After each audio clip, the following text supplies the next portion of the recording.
So இன்னைக்கு நான் காமிக்க போகிற ரெசிபி ரொம்பவே ஒரு ஸ்பெஷலான ரெசிபி. நம்ம இது வச்சு தான் பண்ண போகிறோம். இதை நம்ம ஊரில் வந்து கறி பல்லான்னு சொல்லுவோம். இதை சமைச்சிங்கன்னா அப்படி வந்து நீங்கள் கறி சாப்பிட்ற மாதிரியே வந்து ஸ்ட்ரான்ஸாக இருக்கும். ரொம்ப டேஸ்டாக இருக்கும் and very healthy also. So இதை வச்சு இந்த கறி பல்லா பிரியாணி எப்படி பண்ண போகிறதுன்னு இப்போ நம்ம பார்க்க போகிறோம். Hi friends, welcome back to doctor Nithya's kitchen.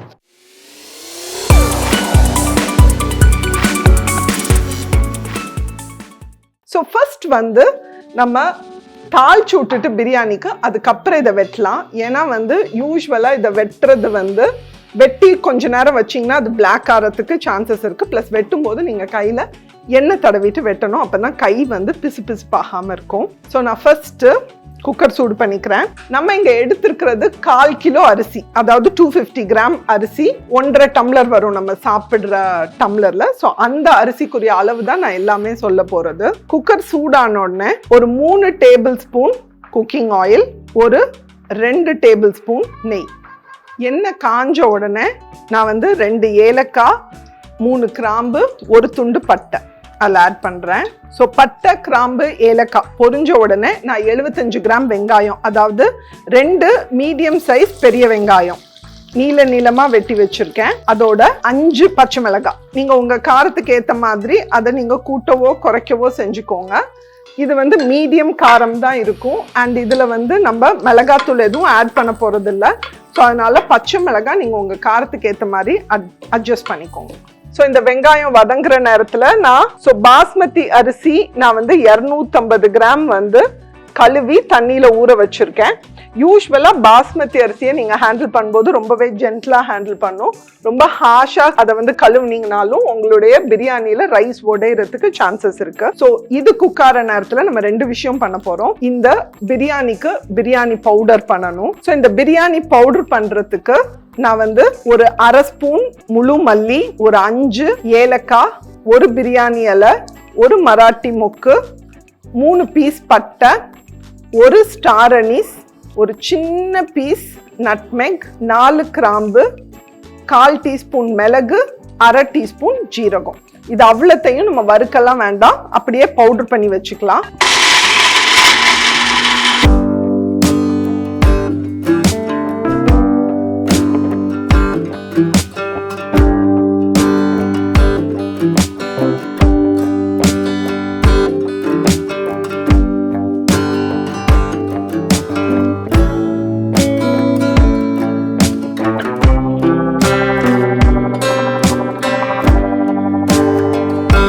இப்போ வெங்காயம் ஆல்மோஸ்ட் ஓரளவுக்கு நல்ல ப்ரௌன் ஆக ஆரம்பிச்சிருச்சு.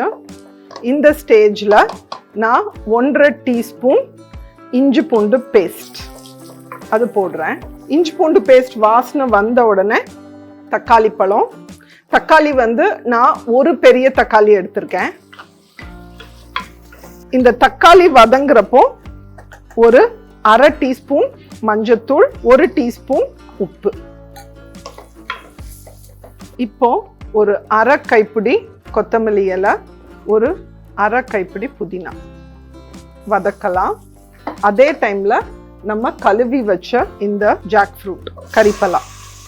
ஸோ நம்ம பலா போட்டு ஒரு 3-4 மினிட்ஸ் வதக்கின பிறகு நான் வந்து 2 டேபிள் ஸ்பூன் தயிர் வச்சுருக்கேன், அதை ஆட் பண்ணுறேன். ஸோ நம்ம பலா கொஞ்சம் வதங்கின உடனே ஒரு 1/4 கப் தண்ணி மட்டும் ஊற்றுறேன். இது வந்து இந்த பலாக்கா வேகிறதுக்கு. ஸோ ஊற்றி இதை வந்து குக்கர் மூடி ஒரு 2 விசில் நம்ம ஃபர்ஸ்ட் வேக வச்சு எடுத்துடலாம்.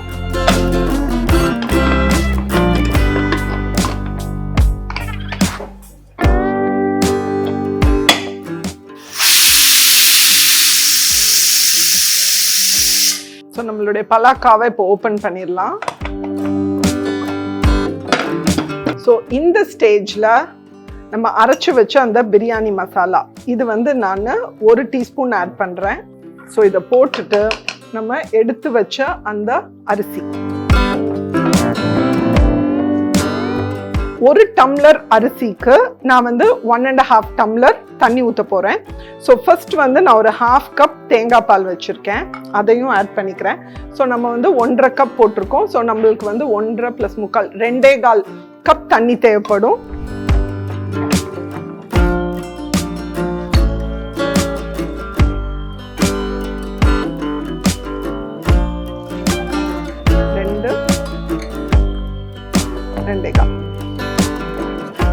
இந்த தண்ணி ஊற்றிட்டு இதில் கொஞ்சம் நீங்கள் உப்பு பார்த்துருங்க, செக் பண்ணிடுங்க.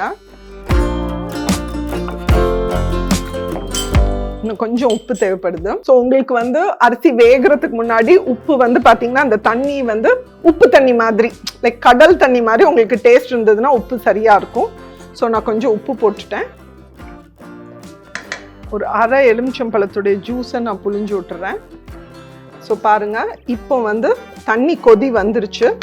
ஸோ இந்த ஸ்டேஜில் நல்ல கொதி வந்த பிறகு நீங்கள் மூடிட்டு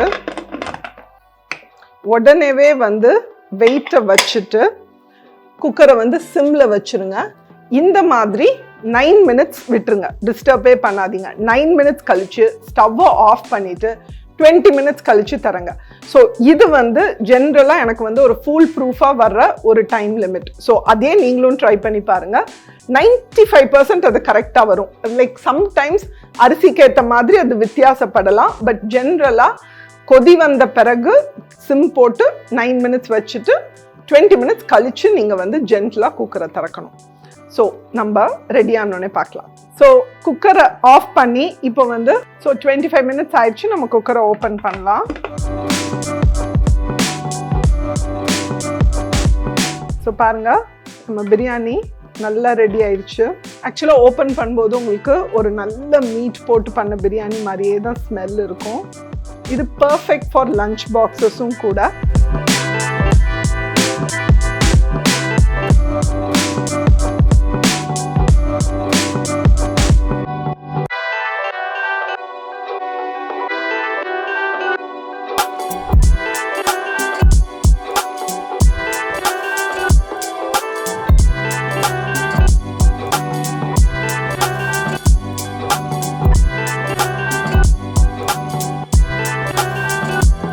ஸோ பாருங்க, சூப்பரான ஒரு கறி பல்லாக்காய் பிரியாணி ரெடி ஆயிருச்சு. ஸோ நெக்ஸ்ட் வீக் சண்டேக்கு இதை பண்ணி பார்த்து என்ஜாய் பண்ணிட்டு எப்படி இருந்ததுன்னு எனக்கு கமெண்ட் பண்ணுங்க. இதே மாதிரி சூப்பரான ரெசிபிஸ் வேணும்னா டாக்டர் நித்யாஸ் கிச்சன் சப்ஸ்கிரைப் பண்ணுங்க. உங்க ஃப்ரெண்ட்ஸ் அண்ட் ரிலேட்டிவ்ஸோட ஷேர் பண்ணுங்க. இன்னொரு சூப்பரான ரெசிபியோட உங்களை சந்திக்கிறேன். பாய்.